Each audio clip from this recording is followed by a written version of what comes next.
আমি 20 পয়সার বিনিময়ে আল্লাহদ্দিনকে প্রায় বিক্রি করে ফেলেছিলাম। এক ইমামের কাহিনী। তাকে এক মসজিদে ইমাম হিসেবে নিয়োগ দেওয়া হয়। তার বাসা থেকে মসজিদের দূরত্ব ছিল অনেক, তাই তিনি জুব্বা পাগড়ি সহ ইমামের পোশাক পরে প্রতিদিন বাসে যাওয়া আসা করতেন। তো যথারীতি একদিন তিনি মসজিদে যাচ্ছিলেন। তিনি বাসের ভাড়া দিলেন, তাকে ভাঙতি ফেরত দেওয়া হলো। প্রথমে তিনি খেয়াল করেননি, পরে দেখলেন তাকে 20 সেন্ট বেশি দেওয়া হয়েছে।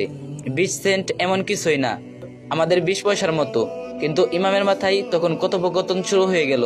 এই 20 সেন্ট কি তিনি ফেরত দেবেন নাকি দেবেন না, দেবেন নাকি দেবেন না।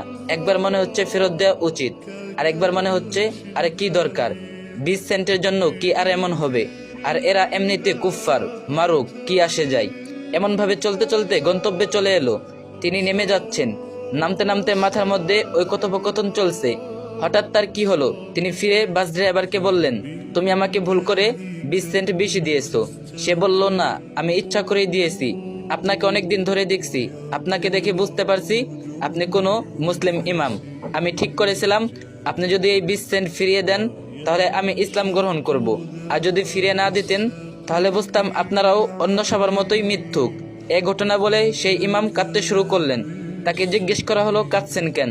সে ইসলাম গ্রহণ করেছে এজন্য? তিনি বললেন, না, আমি কাঁদছি এজন্য যে আমি 20 সেন্টের বিনিময়ে আল্লাহদ্দিনকে প্রায় বিক্রি করে ফেলেছিলাম। আর ভিডিওটি ভালো লাগলে একটা শেয়ার করে দিবেন, আর যে যত পারেন বেশি বেশি কপি লিঙ্ক করে দিন।